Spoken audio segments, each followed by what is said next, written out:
Hello everyone and welcome back to the channel. A bit of a different episode for you today. Rather than doing any work, I'm going to explain how much this project has cost me to date and how much I expect it to cost roughly to the end of the lifespan of the project. The reason is we've got bitterly cold temperatures and we're forecasting down to 0 degrees tonight. Over the weekend we had sleet and frost and ice. And frankly, it's just too cold to be fiberglassing in these temperatures. So I thought we'd have a bit of a chat. I'm sat here in the boat, it's freezing cold. I've made myself a cup of tea and I'm going to go through everything that I've spent so far and just a bit of a chat about what my idea of the project is, some of our thought processes and what we want to achieve at the end. So I purchased this boat back in mid-late summer 2025. The boat was afloat in our local marina, and the agreement I had was that I would pay £1 for this boat, providing I could remove it from the marina, pay the lift out charges before the end of the contract, the annual berthing contract that was running on the boat. So that's what I agreed to, and £1 was exchanged, and I became the legal owner of this boat on the day it was removed from the marina. So the boat cost me £1, but the lift out cost me £225. And that was a lift out onto transport. So I then originally had a plan of lifting the boat out onto the trailer that it's on now, but then putting it into a boatyard, putting a tent over the top of it and working on it outside in the boatyard.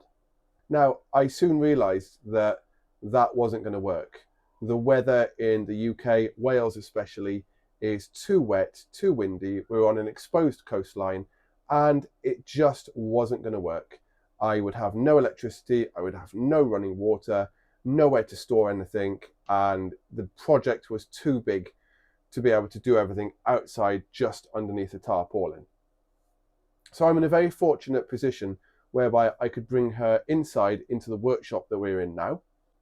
And I'm in a very fortunate position where I don't pay anything for the boat to be in this workshop. So a big thanks to Quadra Marine Services for allowing me to have the boat in this space. Now, the boat does have to move from time to time if there's jobs coming in and out and it's in the way, but it's on the trailer, so that's very easily done. The trailer did not cost me anything. The trailer was our own trailer, which we had for our previous boat, which was a 19-foot Prelude bilge keel trailer sailor. And I bought that trailer probably 10 years ago now, maybe more, in quite a bad condition.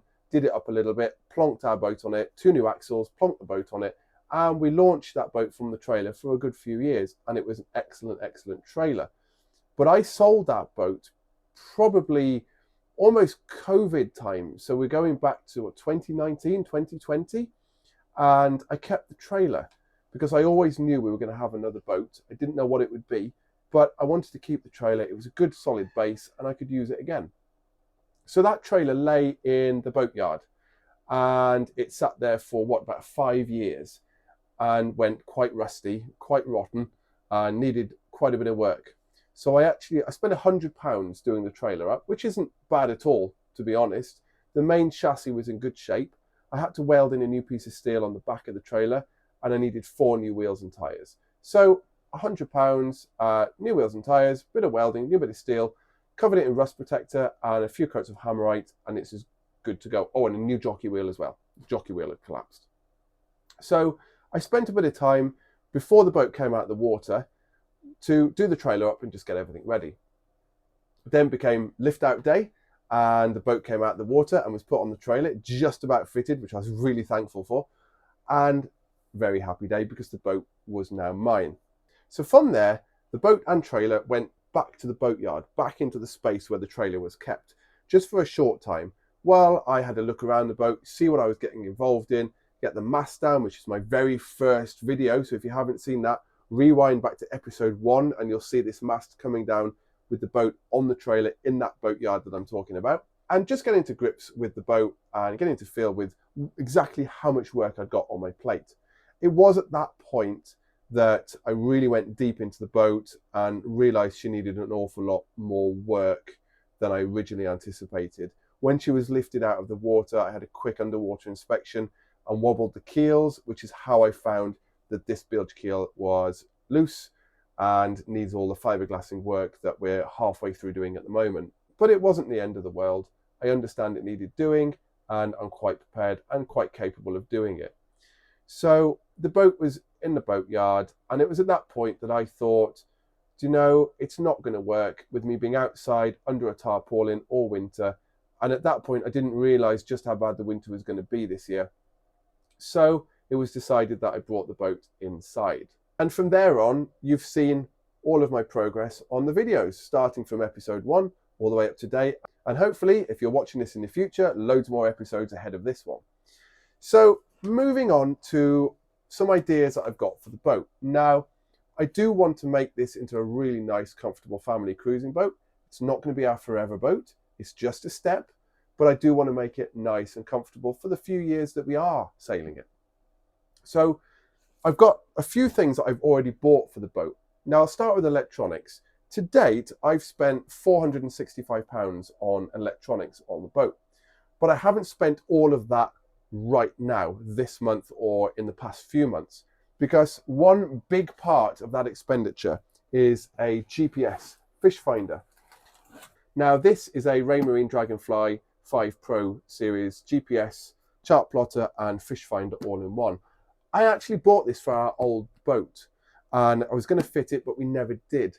So this expenditure is in the past. I've already bought this, I've already got it. And the same can be said for an awful lot of the things that I've got for this boat, because I've had several boat projects over the years.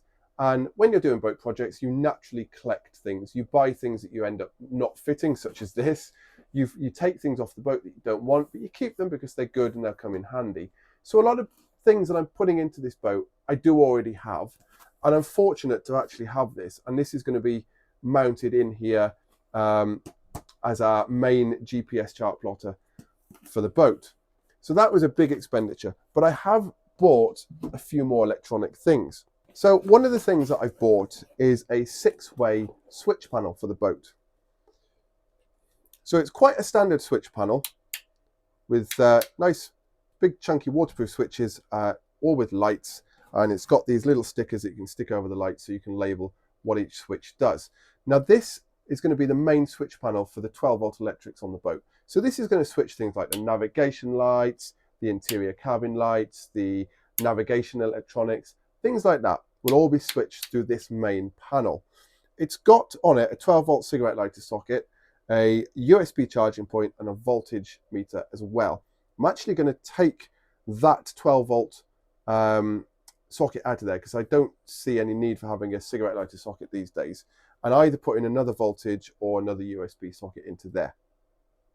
So that's my main switch panel. And then aside from that, I've bought some bilge pump switch panels.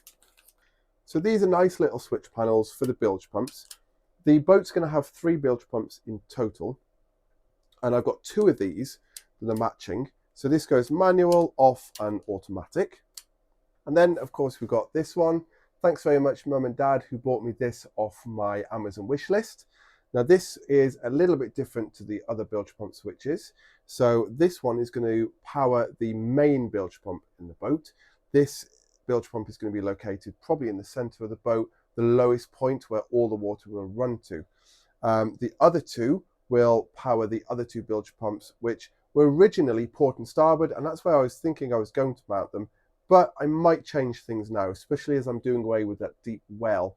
I might put one under the engine or somewhere else, but there's certainly going to be 3 bilge pumps on the boat, and this is going to be the one that's powering the main bilge pump. Then we've got this. These are as cheap as chips, and if you're buying parts for your boat, these are well worthwhile. They're only a couple of quid. This is a double USB charging point, so this is going to go into the switch panel in replacement for the cigarette lighter socket. So we'll have 4 USB charge points then on the boat. And as I say, these are really cheap and certainly worthwhile buying. Everything's USB charged these days, so you can't have enough USB chargers. And then I bought another voltage readout screen as well. So we've got one that's on the switch panel and then I've got this other one. I may actually, thinking about this as things evolve, leave the cigarette lighter socket, put the 4 USBs on the switch panel, put these 2 voltage readouts separate on my panel, wherever that ends up being. And that's going to be 1 voltage readout for the engine battery and 1 voltage readout for the domestic batteries. We've got some all important things, battery switches, on and off. So we're going to have engine battery and domestic batteries on nice big chunky switches. Oh, and I've just ordered a voltage sensitive relay, which I haven't got because it hasn't arrived yet. So I haven't got that to show you. But that's going to be a square box similar to the size of those switches. And it's going to sense where the charge is going to be sent, whether it's going to be sent to the engine or the domestic batteries. Now I'm thinking of hooking that up to the alternator on the engine so that when the engine is running, it's going to default to its own start battery. So that is always charged. And then once that's charged, it'll divert all the charge from the alternator over to the domestic batteries. And I've got a solar panel. I think it's a 30-watt solar panel that I'm going to fit on the roof to replace the broken one that's up there now. And I've got a charge controller that will feed into and charge into the domestic batteries. Now it's quite important that I make sure I've got charge going into my domestic batteries when the boat's unattended, because I do plan to have this boat on a swing mooring, so it'll be completely unattended, not on a marina berth, not plugged into shore power. So I want to know that my domestic batteries that are feeding the bilge pumps are fully charged at all times. And then to protect all of that equipment, I've got a fuse board. Just a standard fuse board with 6 points for your fuses, and obviously in and out, and a negative bus bar on the top as well. So that's going to protect everything, and that will be accessible from the electric panel, but probably not on site because it's a bit unsightly. So that'll be behind the switches somewhere. I haven't designed the electric panel yet, but that's where that'll be. So everything will be all labelled up. We know what's what and fused, which is very, very important. I've bought a few tools for the boat. The tools and the wet vac that I've just bought, they come to £60 all in. I've got a lot of tools anyway, and I've been working with my hands on boats and cars for many, many years now. So I've collected up a really good collection of tools. So I didn't need to buy any normal tools, but just a few little specialist bits and bobs I had to buy. And of course the wet vac, which was £41. Another big, big expense for the project to date is the fiberglass and the epoxy. So I've actually spent somewhere in the region of £200 on fiberglass cloth, matting, epoxy resin, cups, mixing sticks, brushes, rollers, all the bits and bobs that I'm going to need to lay the fiberglass down into the bilge. So that's quite a big expense, but certainly a very necessary one, and I just hope I've got enough. Hardwood, so I fitted the hardwood on the bulkhead for the bulkhead support. That hasn't cost me anything. I had that in my shed. So I just pulled it out of the shed, cut it down to size. I was really lucky. I thought I was going to have to go out and buy some hardwood, but when I had a look around, I found that. I thought, yes, that is perfect. That will do the job. I did have to buy some stainless steel fixings for that, but that's covered a bit later on. On the subject of wood, plywood. So I'm going to need plywood for the bilge keel supports and a few other little bits and bobs on the boat. So I've spent around about £100 on plywood, which I'll be cutting up fairly soon to be dropping down into the bilges. The toilet, as you saw in one of my earlier episodes, I've took the toilet out. It was seized anyway. It's in quite bad condition. So I decided to take the toilet out. I've got another one. It's cost me £100 and it's over to just in storage at the moment, waiting for the time when I'm ready to put it in, which is nowhere near yet. So that's about everything that I've spent to date. There might be a few little bits and bobs that I've missed that I can't remember. It's really difficult to keep on track of it all. But that brings me up to 1,371 to date. And that does include the lifting costs as well. So not too bad. Yes, it's a lot of money to put into an old boat. But at the end of the day, I'm putting this boat to a good standard, to the standard that I want it at. Something that's safe for my family. It's going to be what we want it to be. So you don't mind then. Now, estimated costs to come is very, very difficult to put figures down as to what you've got to buy. So I've tried to think about the project quite ruthlessly, and I've come down to a short list, but I think I've covered the majority of the spending, unless there's anything that I don't know about yet. So on the theme of electrics, we've got cable, wiring and accessories. So I've yet to buy all of my wire. I've yet to buy things like trunking and I was going to say cable ties, but actually I've got a lovely pack of cable ties here from Sean, Saving Blue Steel. Thank you very much, Sean. And then I've got a box of heat shrink. So you put this over soldered connections. Once you slide the heat shrink over it, then you do the solder connection, bring it back, warm it up, and it actually shrinks down onto the solder and just keeps everything nicely protected and out of the elements. Thank you very much to Mum and Dad for buying me these off my Amazon wish list. And then of course there's things like connectors that I'll need to buy. These are from Simon Codd. Thank you very much for buying these for me off my Amazon wish list. So I've got quite a few here. I've got a few of my own anyway, but then I'm more than likely going to have to buy more of these for when I'm wiring up my switch panels and things like that. But thank you, Simon, for those. So cable, wiring and accessories, I've budgeted £150. So that should cover all the wiring that I need, which includes the battery wiring and the general wiring to lights and bilge pumps and things like that in the boat. Electronics. So at the moment we have NASA target instruments fitted. Now, they are amazingly working. I don't know how they're working, but they are. If you remember in the previous episode, we put power to them and they came on. But they're not great. They've got the fronts missing off them, and realistically they do need replacing or doing up. I have been told that you can actually get the stick-on front pieces for them that go over the buttons, but some of the buttons are missing as well. So realistically they do need replacing. Now I've got two options. I can go down the second-hand route and I can go down the new route. If I can buy second-hand, I will absolutely buy second-hand. I think I'd like to stay with NASA Target because the holes are drilled. I'm looking up there because that's where they're mounted. The holes are drilled and it'll be old off, new on. So I think I'd like to stay with that make. But I've budgeted between £50 and £400 for the NASA equipment. Now I'm going to have to look and see what I can find and see what I can do. Hopefully some of the transducers that I've already got are reusable, and that will save some costs. But that's my budget, around about 50 to 400. I know there are better ones out there than NASA, but I really don't want to be spending that sort of money because I'm spending a lot on the boat anyway, and I don't really want to put a lot of very expensive equipment on board because ultimately, in the long run, she's not worth it when a NASA target will do exactly what I want it to do. Right, on to the big one now, the engine. Now, you'll know I haven't got an engine. There's nothing in there. It's just a big empty void. And we haven't really been in there very much other than a bit of cleaning so far. There's an awful lot that I need to go through in there and rip out, in all honesty.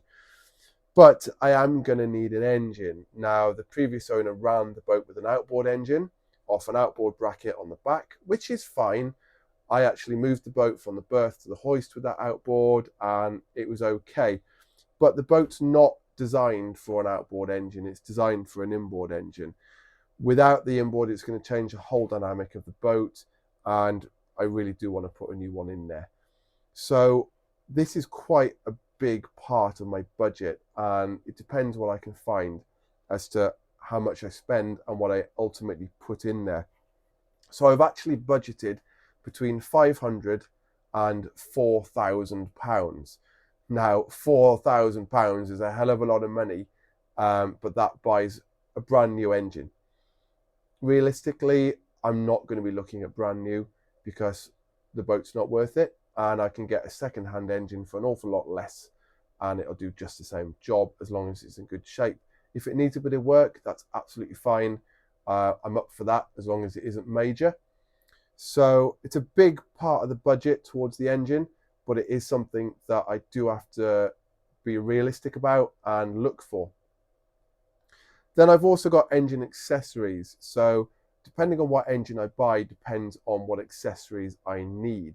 I might need adaptation mounts, I might need engine mounts, I might need exhaust, any panels, controls. I just don't know. It depends what I end up with. So I've budgeted between £100 and £1,000 towards engine accessories. Now, realistically, £1,000, I'm not going to be spending that sort of money. That's in new territory, and I'm going to be looking second-hand, good quality, second-hand, whatever I need, unless I absolutely have to go new. I don't really have the budget to go new, and the boat's not worth it. And then moving internally onto decor. So at the moment, she's in her original varnished finish, and I'm sure when she was new, this looked lovely, but it doesn't anymore. And it's in pretty bad condition. It's flaking off. She's probably been revarnished at some point in the past. It's all flaking off. It's all scratched and damaged, and we don't like it. So when I have finished in here, and there's a hell of a lot to do yet, all of this woodwork is going to be sanded right back to remove all of the loose, all of the damage. If there's any holes, they're going to be filled and resanded. And we're actually going to paint all of the woodwork in the boat in a light colour. White or off-white, haven't chosen yet, haven't bought any colours yet, but we really want to lift up the inside of this boat and really bring it up to date. I want to line all of this area here and here as well, and possibly the forward cabin. I haven't really looked too closely yet. We'll have a closer look at that nearer the time, but certainly linings in here, in these cubby holes. You can see all of the carpet is falling out. It's all going to go in the bin, cleaned off and relined. So I have budgeted £300 towards paints. Now that includes all of the primers, the undercoats, top coats and everything that I'll need in here. Also the hull is going to need some attention as well. We've got decades worth of anti-foul just built up on the hull, and it's thick.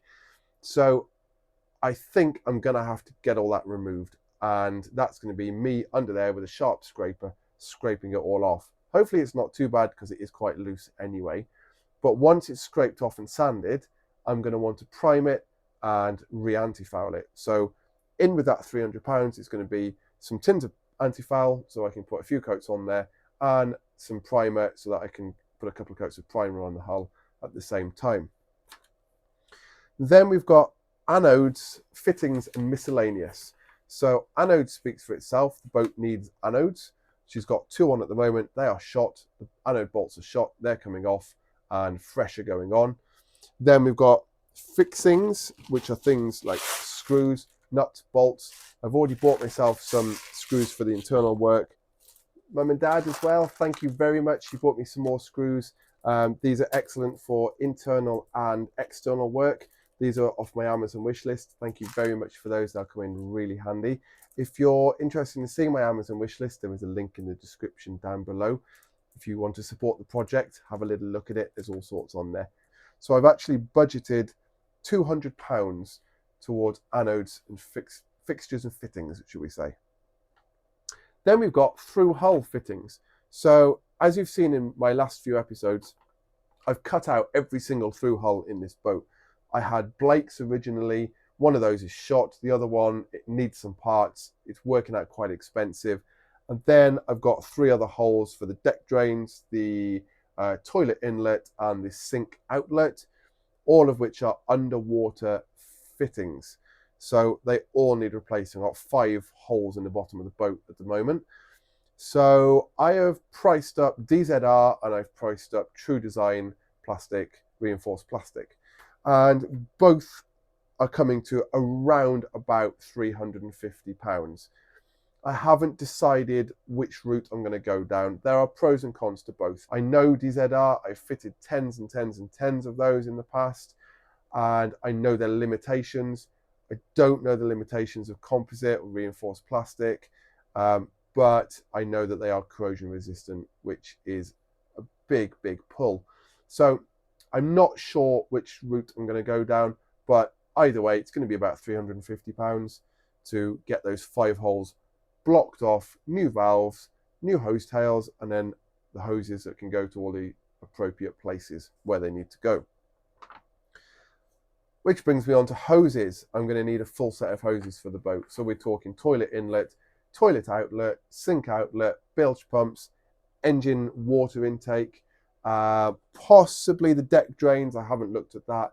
If the deck drains need it, they'll have new hoses as well. So I budgeted £150 towards hoses. And then bilge pumps. So the boat had 3 bilge pumps, and I'm still planning to put 3 bilge pumps back in. 2 of those bilge pumps worked, one of them didn't work. The one that didn't work has gone in the bin. The 2 that did work, they're quite old. I don't know if I really want to run them again. So I've budgeted £150 towards bilge pumps. One of those 2 that work is newer. I might reuse that one and just replace the other 2. I'm not too sure at the moment.